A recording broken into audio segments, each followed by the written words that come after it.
குருவே சரணம். ஜோதிட சொந்தங்கள் அனைவருக்கும் வணக்கங்கள் ஆயிரம். நம்ம இன்னைக்கு ஜோதிட தகவலோட ஒரு கோயிலையும் பற்றி பார்க்க போகிறோம். என்ன அப்படின்னு சொன்னால், மும்பையில் ரொம்ப புகழ்பெற்ற ஒரு இடம் அப்படின்னு சொன்னால் 2 கோயில்கள் அப்படின்னு சொல்லலாம். ஒன்று சித்தி விநாயகர் கோயில், இன்னொன்று மகாலட்சுமி கோயில். எல்லாருக்கும் தெரிந்தது, நிறைய கோயில்கள் இருக்குது. அதில் எல்லாருக்கும் தெரிந்த கோவில் அப்படின்னு சொன்னால் இது 2 கோவில்களை சொல்லலாம். இதில் சுக்கிரனோட ஆதிக்க பெற்ற இடம் அப்படின்னு சொன்னால் நம்ம மகாலட்சுமி கோயிலை சொல்லலாம்.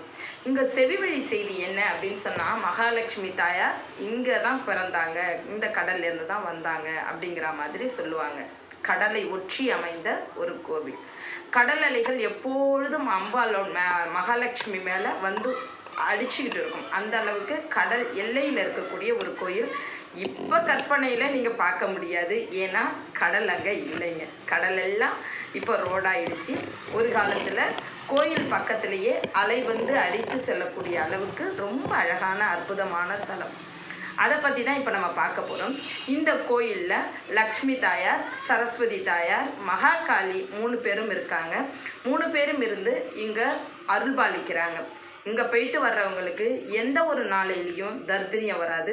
எப்படியாப்பட்ட பண கஷ்டங்கள் இருந்தாலும் இந்த கோயிலுக்கு போயிட்டு வந்ததுக்கப்புறம் அவங்க கை நிறைய லக்ஷ்மி கடாட்சியம் இருக்கும் அப்படிங்கிறது ஐதீகம். அந்த கோயிலை பற்றி இப்போ பார்ப்போம் வாங்க.